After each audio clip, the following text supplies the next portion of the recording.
Today we're going to be studying the Chapter 5 notes, which is on polynomials and polynomial functions. And in Section 1, we're going to be talking about using properties of exponents.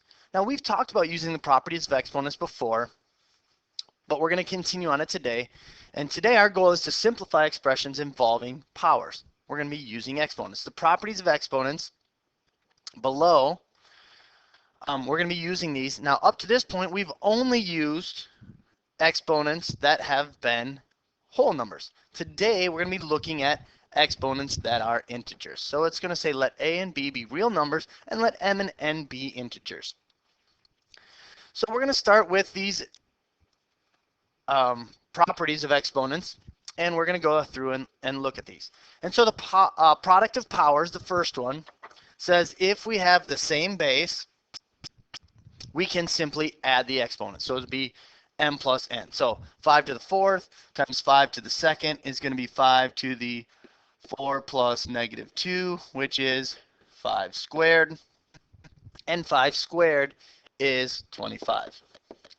So that's the product of powers. The power of a power product says if we have a base and it's multiplied or raised to another power, it's power of a power, then we're simply going to multiply those. So it's going to be 2 to the 3 times 2, which is 2 to the 6th, and 2 to the 6th is 64. The third one is the power of a product. The power of a product says if we have something being multiplied inside parentheses, that exponent has to go through to everything in that parenthesis. So here we're going to have 3 squared times 4 squared, because notice this 2 has to go through to both of those, and so this is going to be 9 times 16, and 9 times 16 is 144. The negative exponent property says if I have a number written to a negative exponent, then I can simply move that to the denominator and it'll become positive. So if I have 6 to the negative 3, I can write that as 1 over 6 cubed. And 6 cubed is 216, so this will be 1 over 216. So this property is a little bit different than one we've talked about before. Simply put, if I have a negative exponent in the numerator, I'm going to move it to the denominator. If I have a negative exponent in the denominator, I can move it to the numerator and it becomes positive. All right, so if I have a to the negative 2, it'll be 1 over a squared. If I have 1 over a to the negative 5, if I move it to the top, it'll just become a to the 5th. The zero exponent property simply states anything to the 0 power is just 1. The quotient of powers property says if I have numbers with the same base as these two are, then, and they're being divided, then I can simply subtract the exponent. So here I'd have 4 to the negative 3rd minus negative 7, which is 4 to the 4th.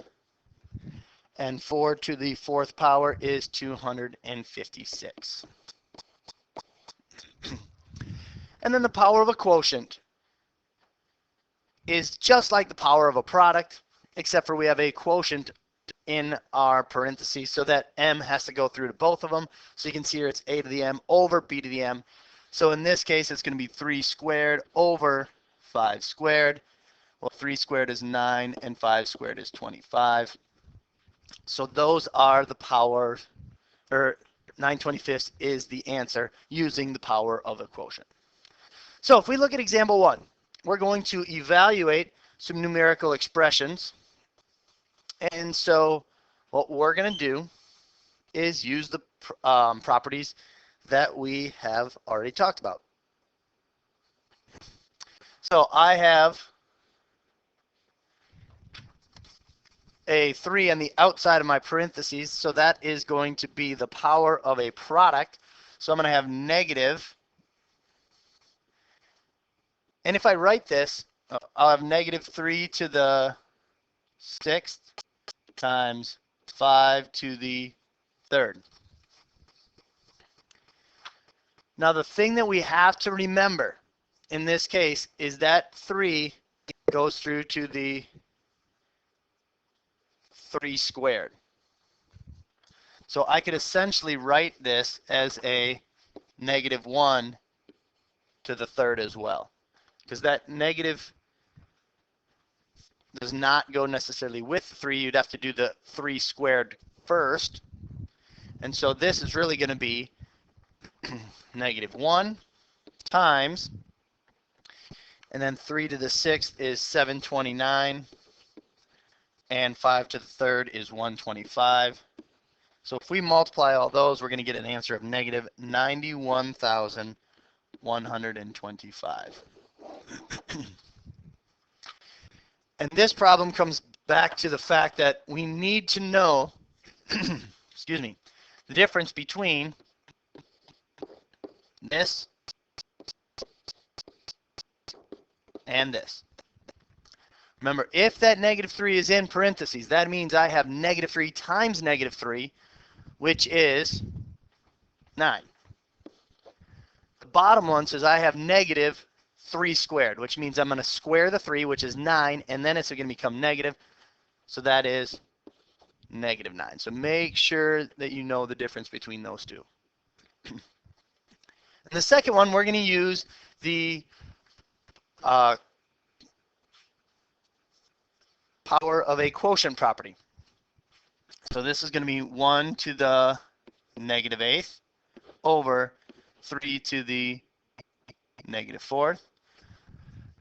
So we're using the power of a quotient and the power of a power at the same time here. Notice I have negative exponents. I don't want the negative exponent here. So remember, if I take this one, I can move it to the denominator and it'll become positive. The exponent be 1 to the 8th. And if I move this one up on the top, we're going to have that. So 3 to the 4th is 81, and it's 81 over 1, so it's just going to be 81. So 81 is our answer to that problem. The next thing we're going to look at is scientific notation. Now, we've talked about scientific notation before. You've also talked about scientific notation in your science classes. So just a quick review of what this means. Now remember, scientific notation is a number expressed in this form. C times 10 to the n, where 1 is less than or equal to C or less than 10.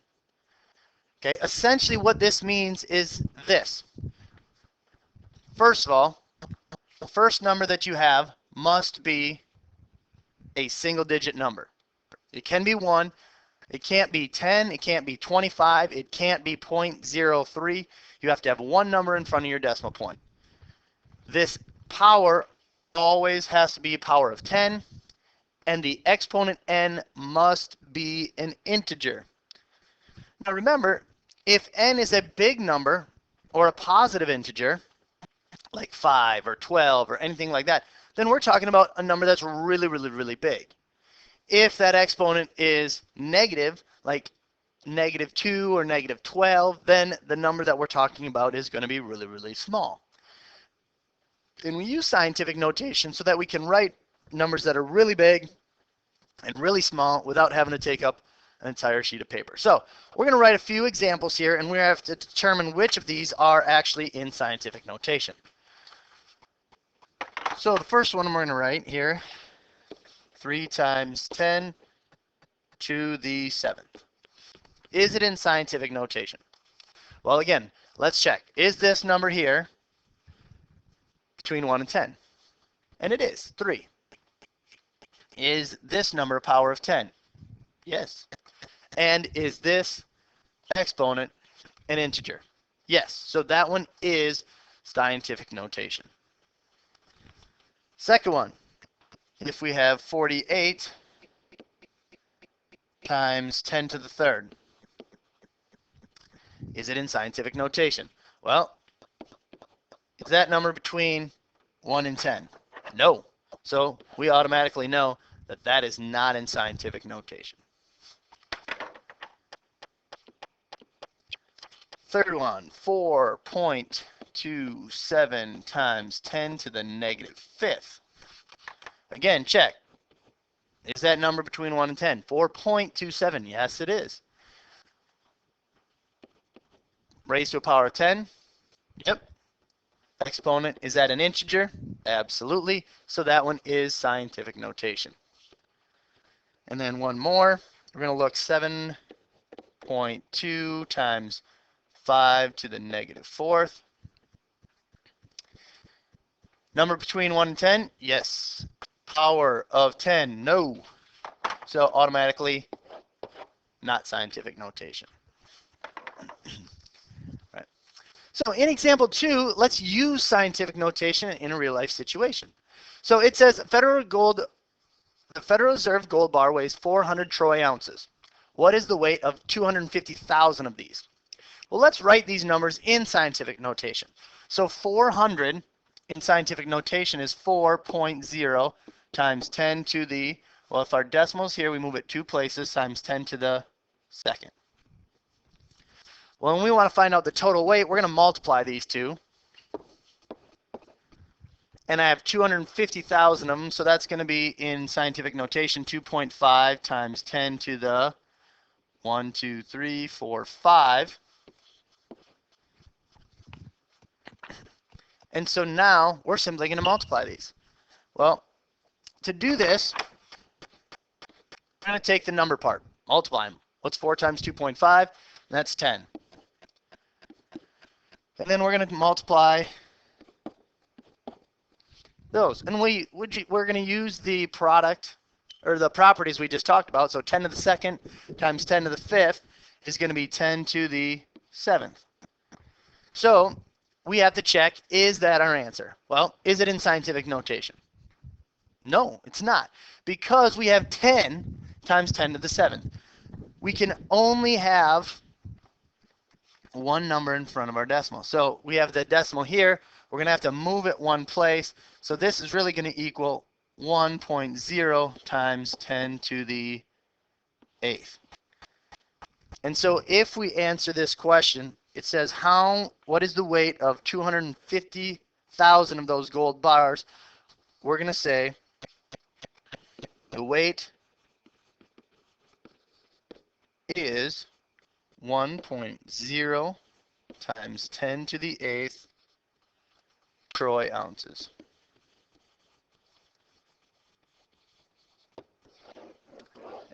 And so that is the answer that we will get for that. So what I would like you to do right now is go ahead and answer questions 1 through 4 in the guided practice. You can go ahead and pause the video. When you are completed with those 4, go ahead and hit play to check your answers. Now remember, here it says evaluate the expression, tell which property of the exponents you used. So go ahead and pause the video now.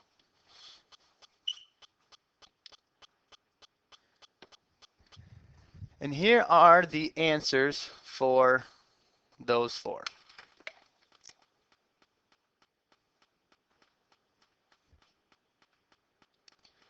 So now we're going to jump down to example 3, which is on simplifying expressions. So we're going to use all the powers or the properties that we've talked about to simplify them. So in this case, we have w to the fifth, w to the negative eighth, w to the sixth. I'm going to add all of those up. So when we simplify it, we're going to get w to the third. In B, I'm going to go c to the negative second and c to the eighth. I use the quotient of powers. And now notice that I have the same base. So I'm going to subtract those, negative 2 minus 8. So that's going to be c to the negative 10th. And then I can't have the negative exponent. So I'm going to have c1 over c to the 10th as our answer. And in C, I have a's with the same base, so I'm going to subtract those. Negative 3 minus 5, so it's going to be a to the negative 8th times b squared. Now, again, I can't have that negative exponent, so this one is going to have to go down to the bottom. So it's going to be b squared over a to the 8th. Now, we could do this a different way as well. And that's the thing about these problems, you can do them in a variety of ways. So if I had a to the negative 3rd, b squared over a to the 5th, let's say I wanted to get rid of that negative exponent first, I could move this one to the bottom and it'd be a cubed. So I'd have b squared over a cubed a to the 5th. Well, a cubed times a to the 5th is a to the 8th. So this would be b squared over a to the 8th, which is obviously the same answer as we got there. So again, these problems, you can do them in a variety of different ways as long as you use your rules of exponents correctly. So we're going to look at the next one. It says find the simplified form of this problem. And again, I'm going to start with the outside.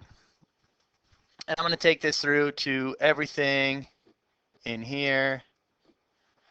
So I'm going to carry that cube through. So I'm going to have a to the 6th, b to the negative 3rd. That does not look like a negative 3. B to the negative 3rd. It's going to be 2 cubed, a to the 9th, b to the 6th. Now notice, I multiplied all of the exponents by 3. That includes this coefficient, 2. That's like 2 to the 1st power. So that's why I have 2 cubed here. So you can do this now in a variety of ways. Some people like to get rid of all their negative exponents first. So let's go ahead and do that. So I'm going to have a to the 6th. I'm going to move this down to the bottom. So that's going to give me 8, a to the 9th, b to the 6th, and then my b cubed also comes down here.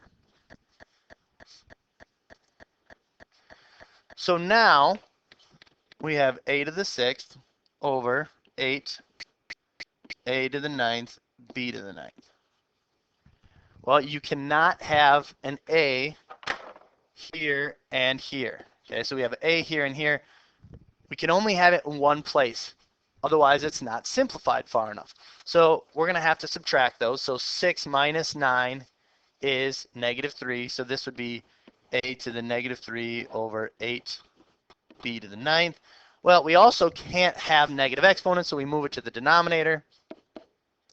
So it's going to be 1 over 8 a to the 3rd, b to the 9th. And our answer for that one then is D.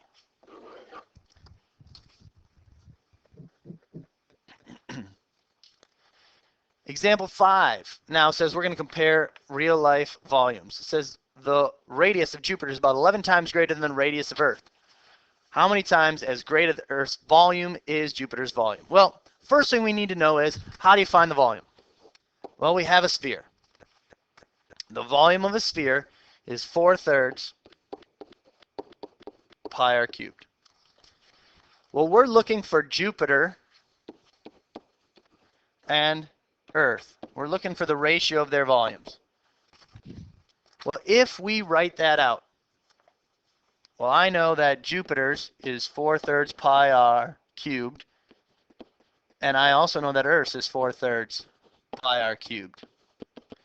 However, they don't give us either of those radius of either Earth or Jupiter. The only thing they tell us is that Jupiter's radius is 11 times bigger.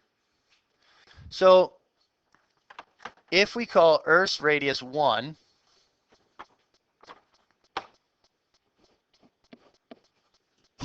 what are we going to have to call Jupiter's volume? And that'll be 11.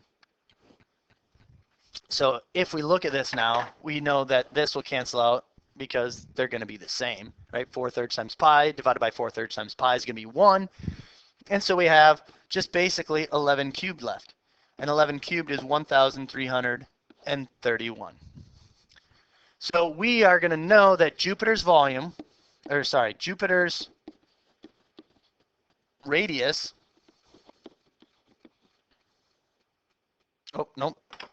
Jupiter's volume is 1,331 times bigger.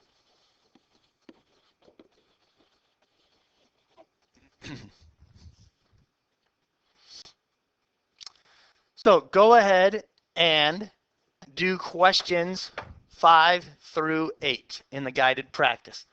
Go ahead and pause the video. When you are finished with the video or finished with those guided practice, go ahead and hit play.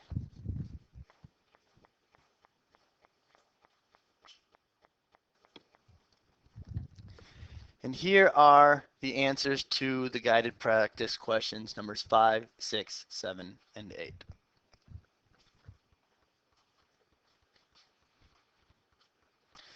So again, today what we're doing is we're looking at those properties of exponents now with